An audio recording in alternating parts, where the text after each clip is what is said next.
Pessoal, boa noite. Essa é a nossa aula aqui de estatística, né? Hoje, 1º de dezembro de 2022, em função das chuvas, e excepcionalmente teremos essa aula online, ela vai ficar gravada aqui.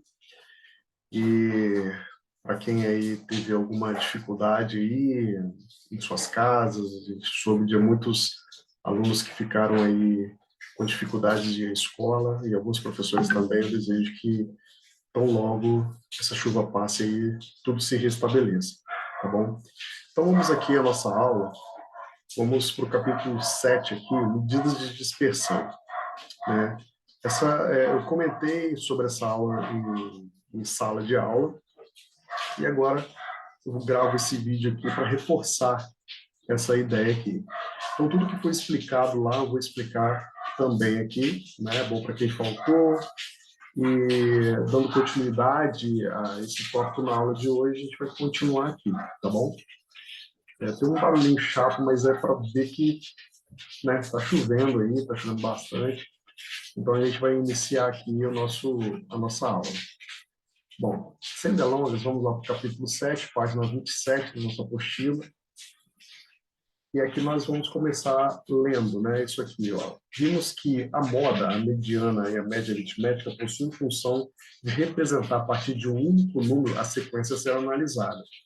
Ou seja, a gente estava estudando medidas que convergiam para um número e agora a gente vai estudar as dispersões. Então, mas por que isso? Vamos ler para entender melhor isso daí. Porém, tal método ainda é muito incompleto para que nós possamos tirar alguma conclusão sobre o trabalho. É necessário que possamos enxergar algo mais na sequência que estamos analisando, como, por exemplo, uma certa personalidade na sequência. Observe a seguinte situação. 4 turmas de terceiro ano do ensino médio fizeram uma prova de estatística e quando o professor verificou a média das notas. Desculpa, a gente agarrou aqui o mouse aqui. A média das notas de cada turma constatou que em cada uma das 4 turmas a média dos alunos foi 6. E aí? Será que podemos concluir que o desempenho das turmas foi o mesmo? Será que todos os alunos de todas as turmas tiraram nota 6? É óbvio que nesse momento o bom senso fala mais alto e podemos, no mínimo, desconfiar que não, né? Pois é exatamente aí que reside a tal personalidade. É algo que a gente deve analisar caso a caso, tá bom, gente? Que podemos atribuir a cada turma em relação ao comportamento das notas. O que quero dizer é que, com as medidas de dispersão, seremos capazes de verificar que, por mais que a média das turmas na prova de estatística tenha sido 6, podemos, com tais medidas, determinar as turmas que tiveram um comportamento homogêneo, em que os alunos tiraram notas próximas de 6. Como também determinar as turmas que tiveram um comportamento heterogêneo em relação às notas 6. Ou seja, por mais que a média tenha sido 6, as notas não foram próximas de 6. Por quê, gente? Isso daí ocorre porque, às vezes, uma turma pode ter um desempenho muito bom e a outra pode ter, sozinha mesmo, um desempenho muito ruim. E a média ser puxada lá para baixo. Então, não vai refletir a realidade de todas as turmas. Então, vamos estudar aqui o desvio absoluto médio. Como é que é isso aqui? Como a palavra desvio está associada à diferença, temos que o desvio deve ser empregado com a diferença do elemento analisado em relação à média. Ou seja, a gente vai calcular uma média e vai calcular o valor daquela frequência, da diferença daquela frequência de acordo com a média, para a gente, assim, aplicar na fórmula. Então, vamos ver como é que acontece isso, vamos ver melhor, né, como é que acontece isso. Ou seja, quando o elemento se afasta da média da sequência. Daí, é importante perceber que a diferença deve ser necessariamente trabalhada em módulo, pois não tem sentido, por exemplo, uma distância negativa. O desvio médio, então, passa a ser encontrado a partir da média aritmética. Vamos observar esse exemplo aqui. Nós temos aqui pessoas e peso em quilo. Então, Pedro tem 30 quilos, Eduardo tem 15, Adriano tem 55, Suzy tem 52, Renata tem 60 quilos, Annelise tem 53, Abelardo tem 75, Alexandre tem 20 e Diogo tem 20, 40. Então, vamos ver aqui pesos bem diferentes, né? Daí temos um desvio médio. Como é que a gente calcula esse desvio médio? A gente vai pegar o módulo da diferença de xi menos o nosso x médio sobre n. Quem é cada elemento aqui, gente? Vamos olhar para cá, para essa tabela aqui. O meu xi é cada um valor desse encontrado aqui, desse dado, né? Aqui, né? O meu x médio vai ser a média desses valores aqui. Então, vai ser a diferença modular. O módulo, lembrando novamente que é o valor absoluto, né? O módulo, quando tiver um número negativo, ele corrige esse número para um número de valor absoluto, então ele não tem negativo. E nós vamos somar todos esses valores aqui, né? Uma somatória desses valores aqui, até terminarmos todas as sequências e tirarmos todas essas diferenças aqui da média. E depois dividir pelo número de observações, né? Aqui nós temos 1, 2, 3, 4, 5, 6, 7, 8 e 9. Então, nosso n é igual a 9. Vamos ver a resolução aqui. Então, na tabela acima temos que... Eu vou tentar, mas não vou conseguir. Ah, vou sim.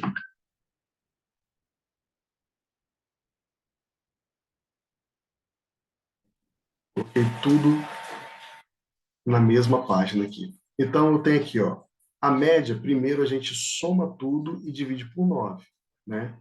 Ó, 30, mais 15, mais 55, 52, 60, 53, 75, 20 e 40. Isso aqui dividido por 9 vai dar 44, em média 44, aproximadamente 44,4, né? Nós vamos pegar todos esses valores aqui e subtrair da média. Então, vou pegar 30 menos 44,4, 15 menos 44,4, 55. De onde que eu estou tirando esses primeiros números aqui? É daqui, ó. Parei no 55. Ó, 52, 60, 53, 75, 20 e 40. Então, tudo isso menos essa média aqui. Bom, isso tudo aqui, o resultado disso tudo aqui, dividido por 9, vai dar 16,17. Beleza, pessoal? Agora a gente vai calcular a variância, né? A variância. A variância aqui é a medida de dispersão muito parecida com o desvio médio. A única diferença em relação a este é que, na variância, ao invés de trabalharmos o módulo das diferenças entre cada elemento, nós tomamos os quadrados das diferenças. Bom, isso se dá pelo fato de que, se a gente elevar cada número ao quadrado, essas diferenças ao quadrado, nós também não vamos ter números negativos, já que nós não vamos usar o módulo. Então, vamos ver como é que vai ficar isso aqui. Então, com o mesmo exemplo, a gente pode verificar aqui, ó. Eu tenho o quadrado da diferença aqui, né? Esse barra aqui não não é o menos 2, tá, gente? É x barra mesmo, tá? Essa barra faz parte do x, aqui vai ser menos. Então, a diferença entre x e x elevado ao quadrado. E por aí vai. Esse daqui vai ser o x1, esse daqui vai ser o x2, esse vai ser o x3, e por aí vai, x4, x5, x6 até o x9, né? E aí nós vamos ter que o x barra aqui é uma constante, porque ele é a média, tá bom? Então vamos lá. Ainda tomando, né, como exemplo a situação anterior, nós temos aqui, ó, a diferença, né, de 30 menos 44,4 elevado ao quadrado, 15 menos 44,4 elevado ao quadrado, 55 menos 44,4 elevado ao quadrado, mais 52 menos 44,4 elevado ao quadrado, mais 60 menos 44 elevado ao quadrado, mais 53 menos 44,4 elevado ao quadrado, e até chegar aqui no 40 menos 44 elevado ao quadrado. Isso tudo aqui vai dar um número igual a 345,57. Só que esse número aqui é a minha o quê? Variância, tá? Então, da variância, a gente vai poder calcular o nosso desvio padrão. Então, você vai ver que é muito fácil. Primeiro, você vai calcular aqui, a partir desses módulos aqui de números, o desvio médio absoluto, ou o desvio absoluto médio, né?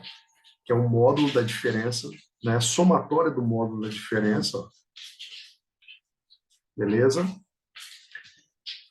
Depois nós vamos calcular a variância, elevando tudo ao quadrado e também subtraindo cada um, o quadrado da diferença, tudo sobre n.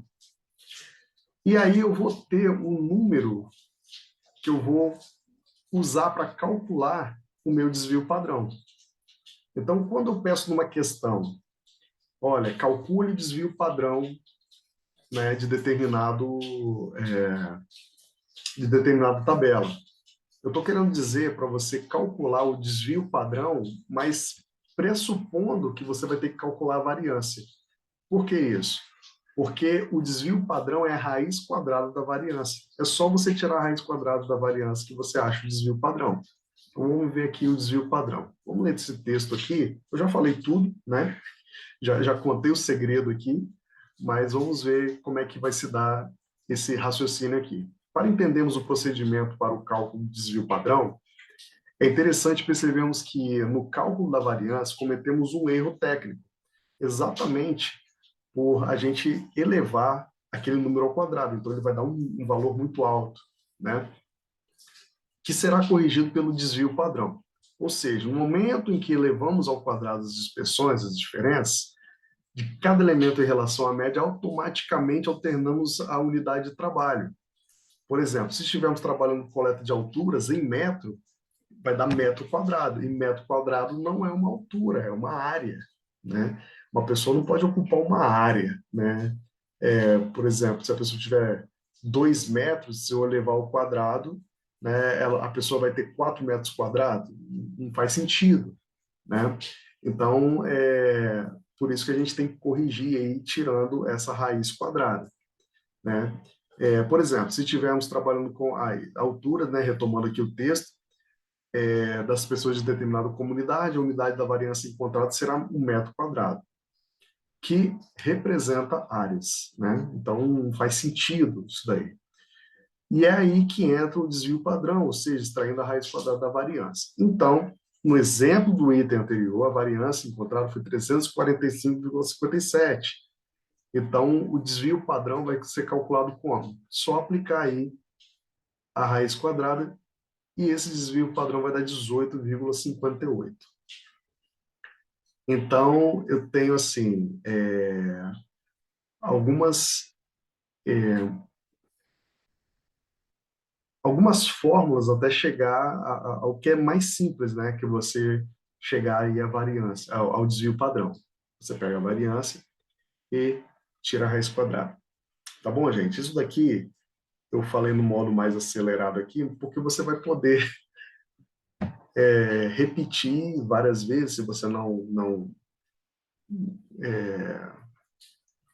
fez exercício e tal.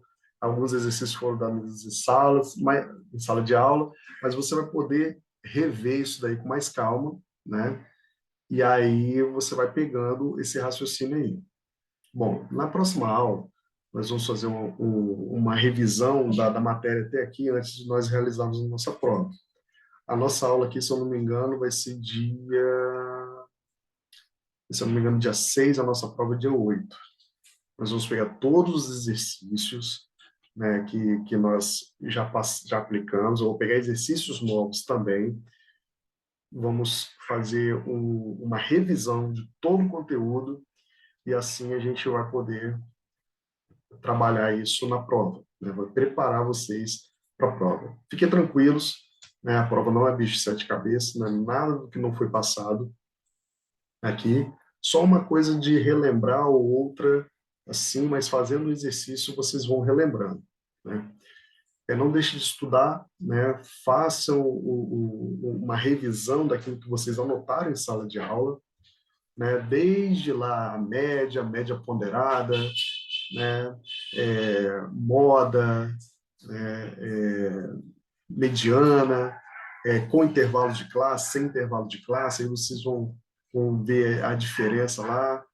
Então, assim, média, mediana e moda, né? Que nós tivemos aulas de medidas de centralidade. Agora a gente está estudando medidas de dispersão, que é só isso, gente. São 2 páginas aqui, né? 2 ou 3 páginas que nós estudamos, né? Que aí a gente calcula aqui desvio padrão, variância, né?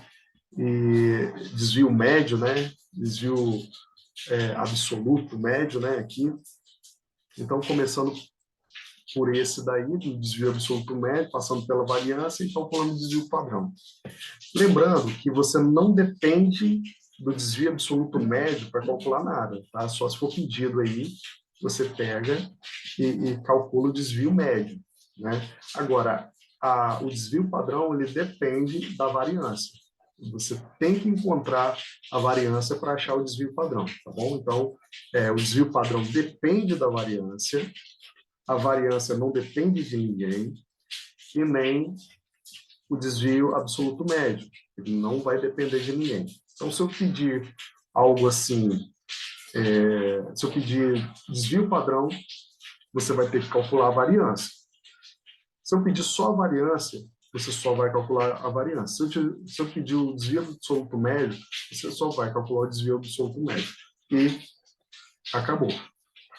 Tá bom, gente? Então, assim, eu vou deixar para a gente fazer os exercícios em sala de aula, né? Eu estou vendo aqui que muitos de vocês não conseguiram ir acessar, né? Muitos já me avisaram. Então, estou gravando essa aula aqui, deixando essa aula aqui para vocês. Espero aí que esse problema aí se resolva o quanto antes, né? Eu confesso que eu fiquei bastante preocupado, né? Com todo mundo que mora em situação de risco, né? E espero que essa chuva aí dê uma trégua em breve, né? Tá chovendo bastante nesse momento que eu estou gravando a aula aqui, né? Eu estou sentindo que, né, ela tinha dado uma trégua aí no final da tarde, mas depois voltou a chover bastante aqui, não para de chover, e a gente tem se preocupado bastante aí, né? Você é nosso aluno, fica aí, a gente, meus votos aí de que tudo se resolva o quanto antes, tá, gente?